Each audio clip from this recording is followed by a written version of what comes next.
Okay, no problem. All right. I'm just going to get on my balance board. That's what I usually do during podcasts. So I have a little workout as well. I hope you don't mind. No problem. This is Up on Foil, the podcast for everyone flying just above the surface. Pump, carve, soar, let's foil!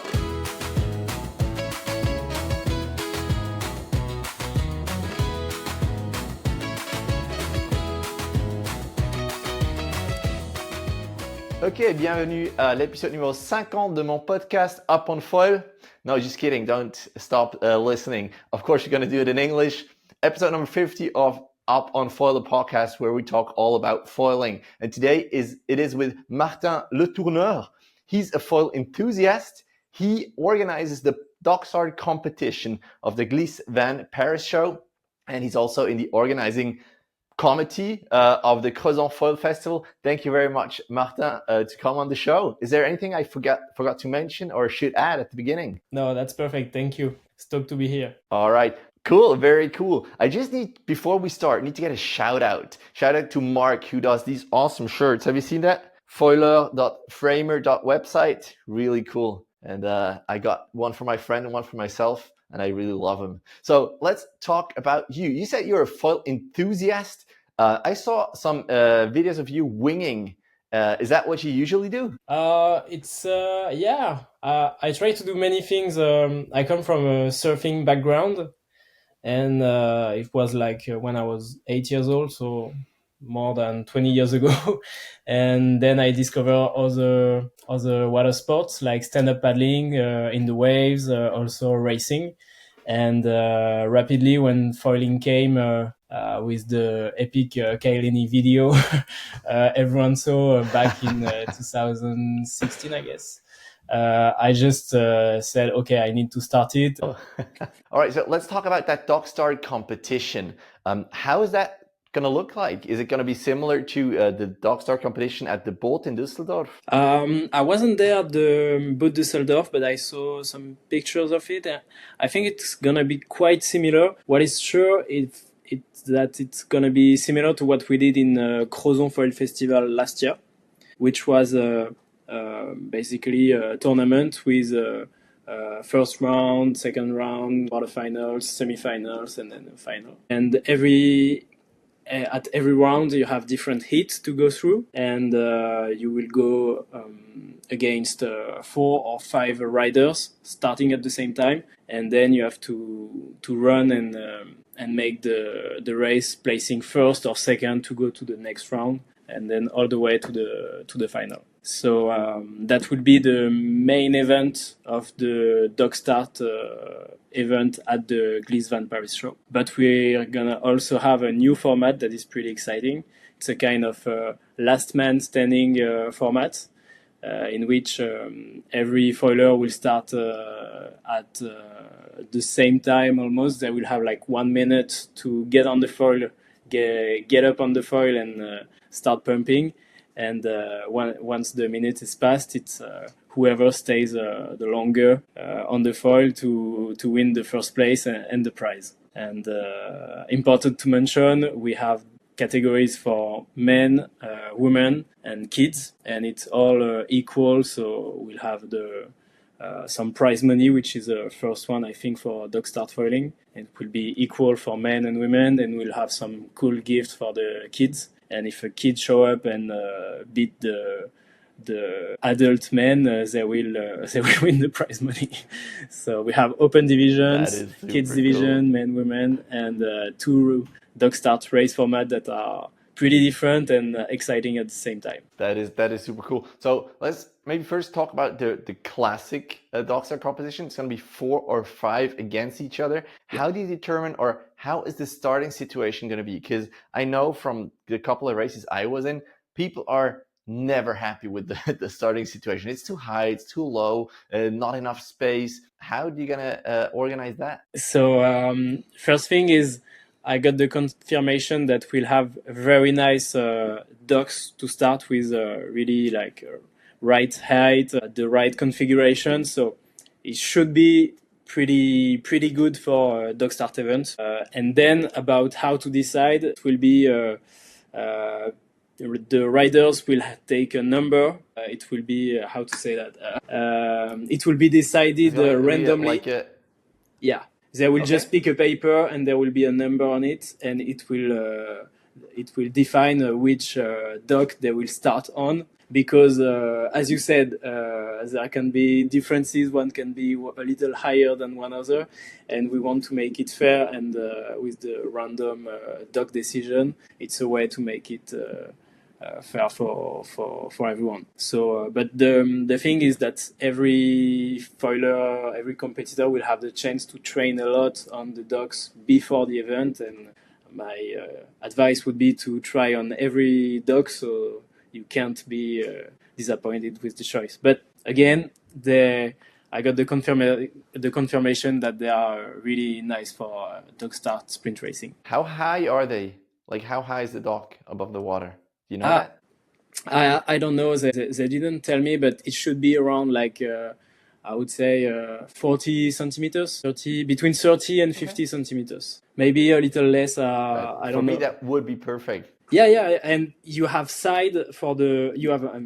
you have space for your foil on the side below the dock, so you don't have to be a little bit on the side and trying to go. You can really like run with your board and your foil and jump on it, which makes it a lot easier. Oh, nice! So you can do actually a running start. So you can take a smaller front wing. That is super cool. And that's exciting because it's sprint racing. So the way you to go around. Yeah. So you have one first buoy to make, one first buoy turn, and then you come back to turn another buoy turn, and you have a third buoy to turn before the finish line. So it's gonna be, I think, 200 meters long.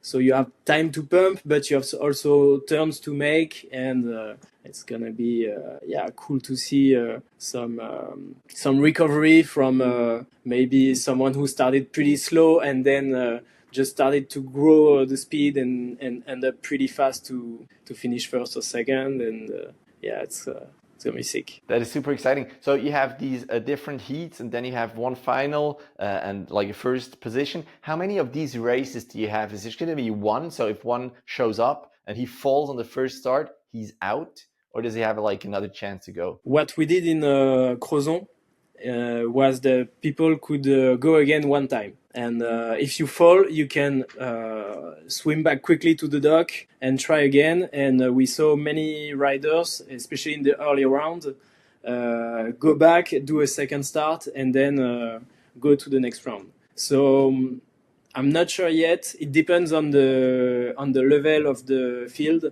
and the time management. But if we do the same than what we do in Crozon, I think it's pretty good. So has another chance, especially for the early rounds, because in the quarter, semi, or final, no one missed their starts. Yeah, that's for sure. Do you have any confirmations yet? People who are coming that we might know? Yeah, actually, I have some good news. So I have Clément ROSEYRO, who is a super well-rounded waterman. He was there last year in Crozon. Also Axel FAM, who did very good at the Molokai race, downwind race. But who else? I don't have the start list, but I will send it to you after the episode.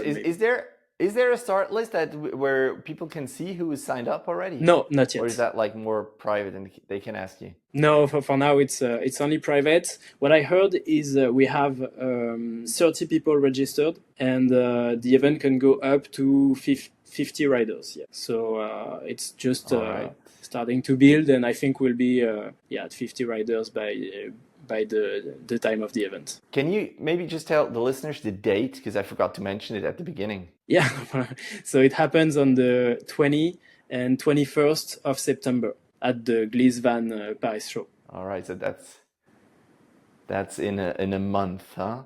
And then for that long or the last person standing, that's exciting. guess like Ludo Freefoiler, who does over an hour, or maybe even Nicolas Eaton, who does 4 hours, might be interested.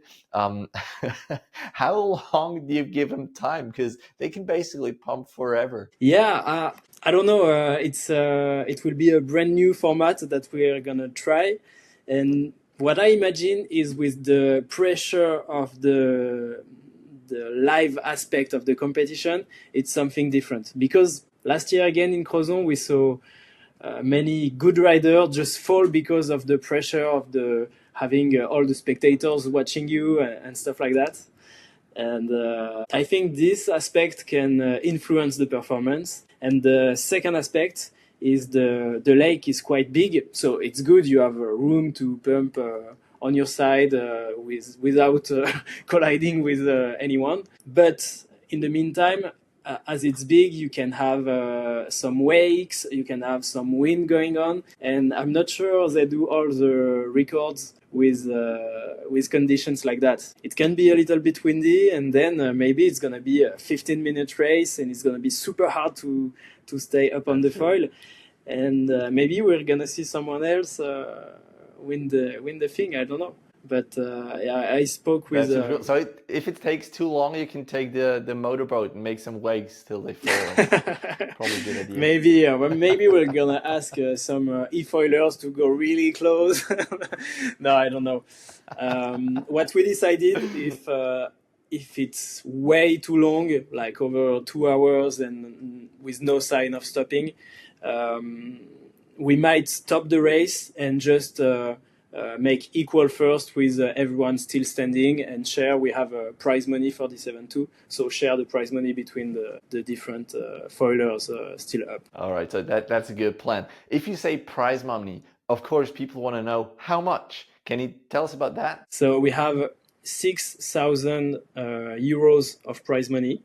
We have 4,000 for the sprint racing format that will reward the rider for the first to the fourth place. Again, it's going to be equal with men and women, no matter the number of participants in each category. And we have 2,000 euros for the last man standing format. And again, it will be equal, 1,000 for the first man and 1,000 for the first women to stay up the longer possible. That is so amazing. That is super cool, man. I wish I could come. I should have known earlier that is going to happen, but I'm sure that there's going to be a possibility to watch the event. Is there going to be like live coverage, or like can people see it on your Instagram, or is it an official Instagram account where you can follow? It will be definitely possible to follow it on the Instagram of the event.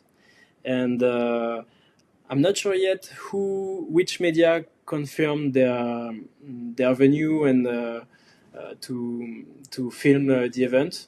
I don't have the confirmation yet, but on the Instagram account of Gliss Van Paris Show, it will be possible to follow it. And also with Amaury, who's the organizer of Crozon Foil Festival, and I will make updates too, to share the stock. All right, that is so cool. Yeah, make sure to tag me as well so I can share it as well. Can we also talk about the Crozon Foil Festival, because that's going to be not long after, right? Yeah, it's going to be not even 1 month after, and it's a different format because it's really an event that is focused on competition with 3 disciplines.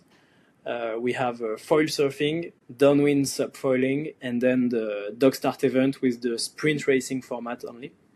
And the idea is to gather as many passionate and elite foilers as we can in one location, that is the peninsula of Crozon in Brittany, northwest of France, with a 6 days waiting period to wait for the best possible conditions for each event. So the best waves for the foil surfing event. Last year we had crazy looking waves. It was like perfect 3 foot waves with no wind. It was just amazing. And we are gonna wait for the best possible wind to run 2 races with hopefully the best oceanic conditions for the riders to enjoy. And then we'll have the Dockstart event that will be on Saturday 18th of October. And we'll have a kind of showdown because we do it in the city harbor, and we have all the spectators, the brands, the tents watching from above, and it's going to be pretty exciting. So we're going to have 6 days and deciding every day which event suits better the conditions and just make a great show. So the dog starting is on Saturday, that's for sure already. Yeah.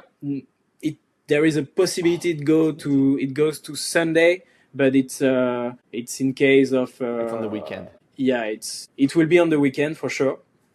It can only go on Sunday if the weather is very bad for Saturday, and we have to make it on Sunday. All right, that is amazing, because I think I might be possible to do the weekend. Not sure yet. Is there still places available for the dog starting? Yeah. And actually, it's the only event that is really open to anyone, because we kept the top 30 from last year to be selected directly in the main event.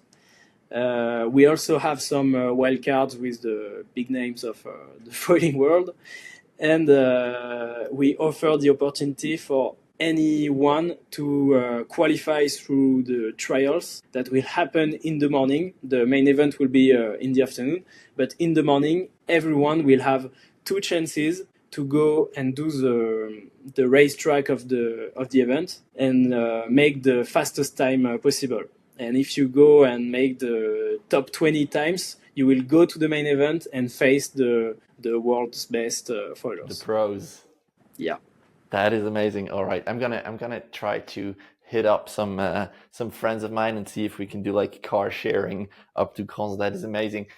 Last year, if I recall correctly, because we talked to Gwen, Le Tutor. I also talked to Jonas, Hilder. They were both in Crozon, and you were there as well, right, as a participant. Last year wasn't that good, was it? It was actually it was good for foil surfing and the Dockstart event, but unfortunately we had only very light wind for the downwind races, and which made it really difficult, because the event team still decided to make the races, which I think was the right call, because otherwise everyone was just sitting there doing nothing. But it was a lot of pumping. The first race, they did a lot, right? Yeah, the first race was 15 kilometers, and I remember looking at my GPS watch, and I could see my cardio go up and down, and it made me realize that I made 30 launch to to just take off, pump, try to glide as much as possible, and then go down to rest a bit and start again. And I don't know, I think I took like maybe an hour and a half to do 15 kilometers. That should be done in, I don't know, less than 40 minutes normally. So yeah, it was a lot of pain, and fortunately we had a second race that was still very light, but then everyone was aware it was light, and we all got bigger foils, and everyone was flying all the way from the start to the finish. So yeah, it was frustrating because it's light wind, downwind racing. It's not super exciting, but it was still a good. What you gonna do? A good grind. Yeah.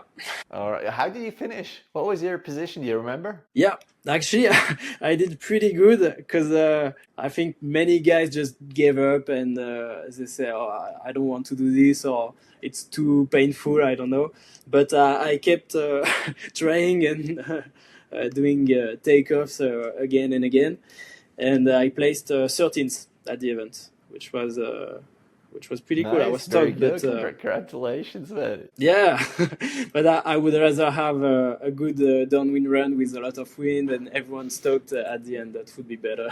So this year I'm sure we're gonna do it, because the event happens at a time of the year where you always have some wind to come, some storms to come, and we extended the waiting period. So I'm sure will have at least one very, very good run. All right. Yeah, if I recall correctly, like the training days were pretty good. Yeah, actually, I had my fastest time downwind foiling 2 days before the event. We did a 30 kilometers run, like from one point of the bay to the other, and it was 3 meters of swell, 35 knots. It was just crazy. Everyone foiling, going super fast, carving, making big wipeouts. We were like 30 to 40 foilers at the same time, and it was just so nice. And I think I did it around 1 hour, so I was super stoked to go fast. And the idea of the extended waiting period this year was to make sure if we have the same scenario, we have it in the event. Like we don't miss it. It's not just a training. It's part of the races. All right, that's super cool. I'm always curious.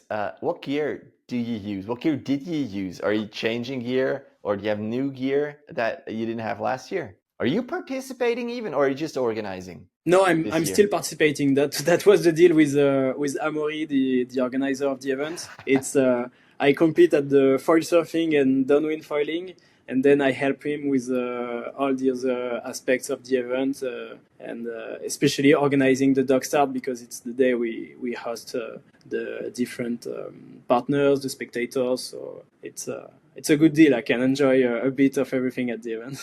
But yeah, to answer your question, So, I've been using the F1 foil for a few years now. The last year I was already using the Eagle X900, which is now my foil for light wind conditions. It worked because I used it for last year, and even in very, very light conditions, I was still able to place well at the race. I kept it, and now for better conditions, I use the F1 Momentum, the 716. And if the conditions are good, I will get Momentum 616 to hope to try to hope to go a little faster on the race. these Momentums are really impressive. Oh, they are sick. Like the first time I tried the 716, it was like super easy to take off, and then I was just blown away with both the speed you can get and the ease to just fly without doing anything. Like my legs are just standing up. I'm not even flexing. I'm resting and going super fast. So I have no doubt why the guys like Edo are able to win the Molokai, or even the F1 crew are able to do some downwind runs, like 200 kilometers straight away without stopping with these foils. They are super good. I know there are many other foil brands that are good, but for now I'm pretty happy with the F1 foils. And for surfing too, the skate, the F1 skate is super nice for carving, pumping back to wave and carving again. It's really fast and playful. That is super cool. Have you done the pump foil event as well last year? Yeah, but actually I was one of the people who didn't go well because of the spectator pressure. I think I didn't train enough. Like I wasn't at 100% rate of success for Dockstart. I was around I don't know, maybe 80%. And when I had to race, I just missed my 2 starts, which was, I don't have any excuse because I had a second start to try and I just missed it. But it's okay. I'm more someone of the wind and the waves than the Dockstart. But this year, I will train. I won't compete, but I promise to myself that I will train more and at least be able to Dockstart with smaller foils to just enjoy the discipline. All right, very cool. Just the question of the seaweed for the Gliss Van Paris show and also the Crozon Foil Festival. That's always a big issue, especially when dock starting, because you basically fall and have no chance to get back up. How do you manage that? Is that just no seaweed, or are you gonna like mow it before people get there? So in Paris, it shouldn't be a problem because you don't have. It's like by the city and It's an Olympic water stadium, so it should be really fine. In Crozon, it's more random, but we are in the harbor, so usually the seaweeds don't get too close to where we do the race. They just go all the way with the current to the beach, and in the harbor we are pretty safe with them. But I don't know how to see it, because on the other hand, it's part of the responsibility to watch where you are going and then try to avoid it. I don't know. I'm always thinking that when wing foiling.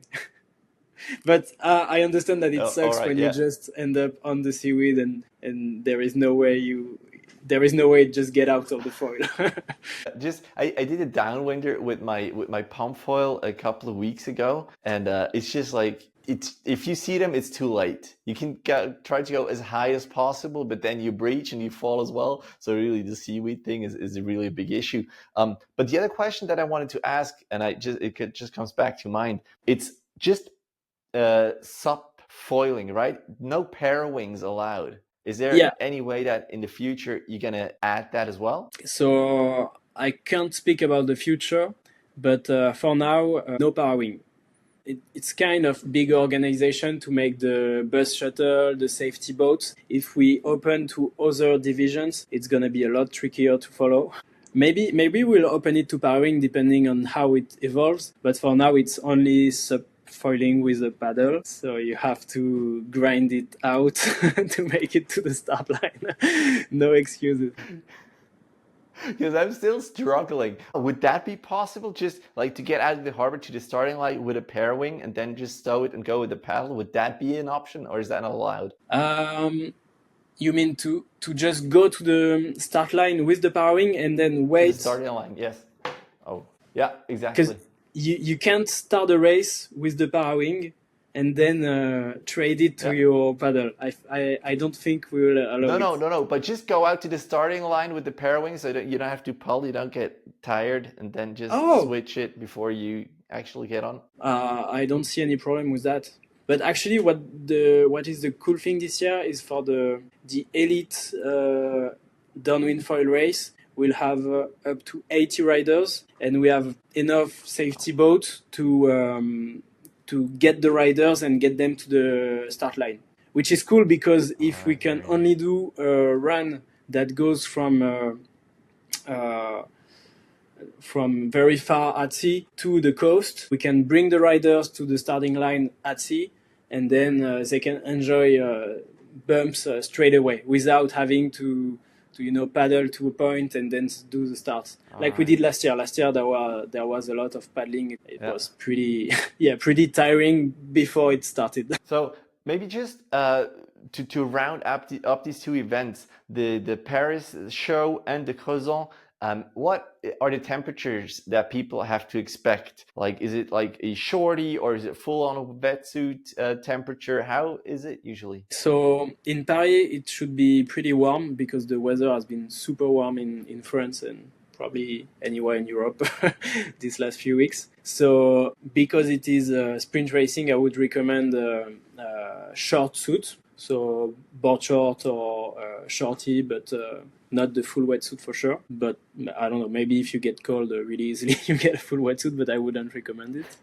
And Crozon is quite different, because the water drop starts to drop a little bit at that time of the year. And with the wind and the waters that is around 15, 16 degrees, I would recommend to have a full wetsuit for the three events. Some people did the Dockstart event with board shorts last year, but I wouldn't do it myself. Yeah, makes sense. All right. Is there just maybe important, where can people sign up? So all the information for both events are up on their website. So it's glissvanparisshow.fr or com. Let me check. I'm gonna put it somewhere on the screen. And for the Crozon? So it's glissvanparisshow.com and then crozonfoilfestival.com. And just to speak about Crozon, we have a selection process. So as I explained to you, for dog starting, you can either apply for a wild card to go straight to the main event, or register for the trials. It's open for anyone to try, and then try to make the top 20 to register. And for the foil surfing and downwind races, you have to apply with some information about what you do, some videos of surfing, GPS track, places at other downwind events for the event team to make sure that that they can integrate you in the event. All right. Awesome. That is so cool. All right. I'm really trying to get there for the PHAM Foil event in Crozon. That would be super cool. Is there anything else, Martin, that you want to add? Because I think we're going to wrap it up here. Yeah, just thank you for having me. I hope it was possible to understand me. My English is not so good right now. I have to train a little more. I used to be better, but I don't know. So if everyone understood me, that's cool. And no, just hope to see you at both events and just share the stock of foiling. For anyone listening, don't hesitate to contact me if you have any questions, talk about the formats. I will gladly answer your messages. And where can people contact you? The easiest way is on my Instagram. It's Martin _Letourneur. And don't hesitate to send me a message. That's the easiest way. Yeah. Awesome. Perfect. Cool. Well, thank you very much, Martin, to come on the show, to share these awesome events. Thanks for all the listeners, to viewers, for listening and watching and sharing, of course, as well. I'm also super happy if you can rate the podcast. That will help a lot. And if not, see you guys in the next one. Thank you very much. Thank you, guys. See ya. Bye-bye. Awesome. Thank you very much, man. Cool. Thank you.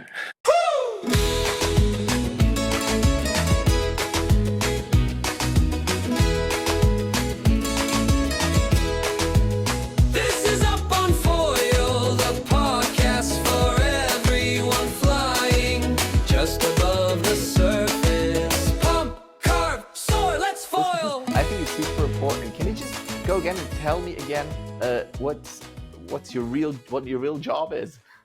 So yeah, so outside of foiling events, I just started a company with two friends that is called Roundhouse Surf Co, and we develop a surfboard brand, which is MD Surfboards, a brand that exists for more than 10 years now. We make surfboards, foil boards, and life-saving rescue boards. And the second activity we have is we produce in France biomass-based EPS foam blanks. So the foam blanks that are used to make the how do you say it, the center of the surfboard. And like the core, I don't know. Yeah, the core, exactly. Sorry. So we produce the EPS biomass-based foam blanks that make the core of many surfboards. We use them for our own production, but then we sell it also to many shapers. For example, Kelly Cabianca, who does the surfboards of Gabriel Medina, use them. And we developed this product. We just launched it, and we develop it now to hopefully have it used anywhere in Europe, and in the few years anywhere in the world, hopefully. So that's my main job, to deal with that. That is amazing. And but that's new, you said. You just started that. Yeah, for the short, long story, that was the activity of a company I worked for the last 2 years. And the company stopped. It had it went into bankrupt. And with my two other friends that also worked there, we decided to relaunch it because we knew there was some potential and we could do it the other way. So we just started it again, and now we do it our own way. We build a complete new shape room and everything.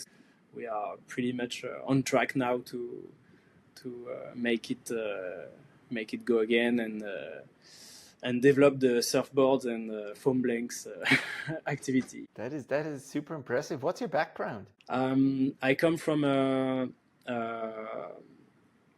business schools curriculum. I have a master degree in marketing and brand management, and I have done different experiences in sales. I worked to manage a surf shop during several years, and I've worked on a lot of events. I created a few events when I was doing a lot of stand-up paddle racing, and I did just many things, and now it seems that it's the right thing to do to just create my own company with two friends and do things our way. We are both 30 years old and just dreaming big. So the market right now is not so easy, cool, but we like to take the challenge. That is so cool, man. That's really inspiring. Like going all in, that is just so cool. Yeah, as you said, I always try to think about the life decisions, like taking off on a wave. If you take off too early, you just miss the wave because you didn't have enough momentum to go. And if you go after the wave, you go through the lip and you just crash, or you miss the wave again because you were not able to take it. So when you feel it's the right time, just go. And here in Saint-Malo, where I live, we have a nice crew of people like doing just creating business, trying to do things differently, creating new materials, new ways to produce. We have a cool foil brand called Loic Foil that is also around, and we have so many projects together.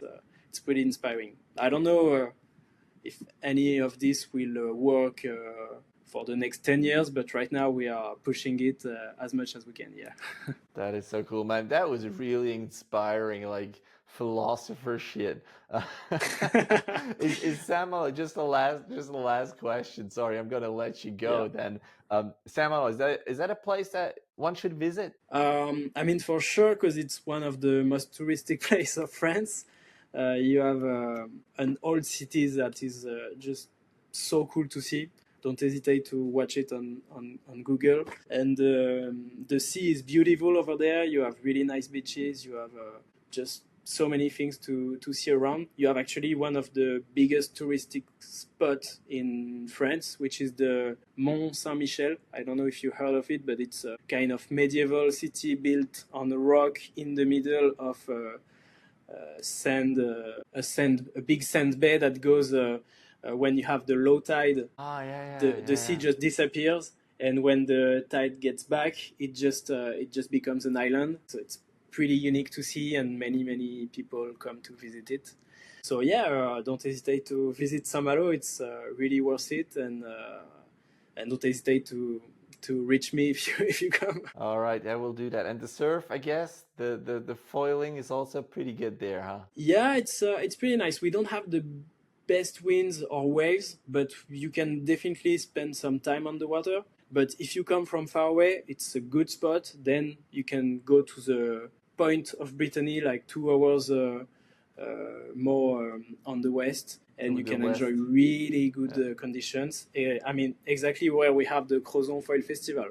It's in this area, you have the best possible waves and wind conditions. It's just incredible. You have all the different orientation of the beaches and the waves, and you can always find something to do. It's a pretty crazy place. Awesome. All right. Well, Martin, thank you very much, man. That was amazing. That was really cool. I'm glad that I re-recorded this.